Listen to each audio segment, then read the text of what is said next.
ngăn bắt ngăn rì tên tay ngăn lạ ngăn quê là nên ta ngăn mình đến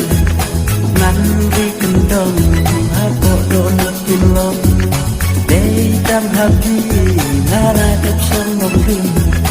ya là tình ý và tuần là bộ music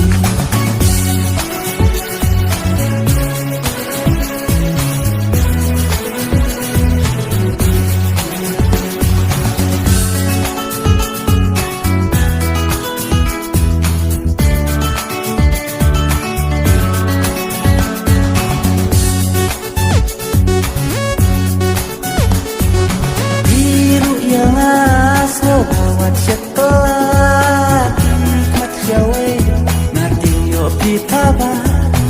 anong rimbasken, baling hapit siya din, yay ban,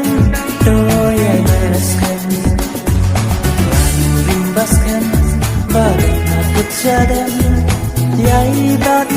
do yay merasken. Kamla ang kwe, lani gangan nandun, ngan rikendong, hako do timlong. Đang hati nyala đẹp trong nồng vinh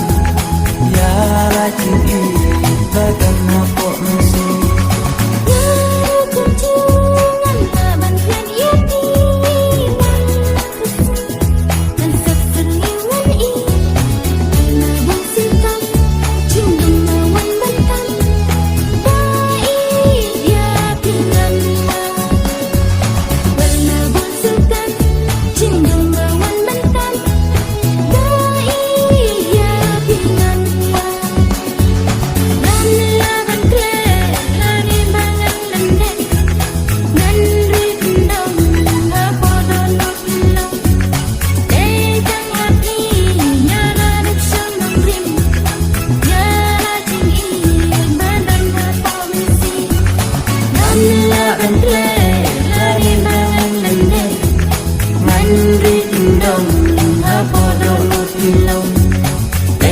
tăng hati nyala đẹp trong lòng rim ya la tình ý và đặt hạ bộ music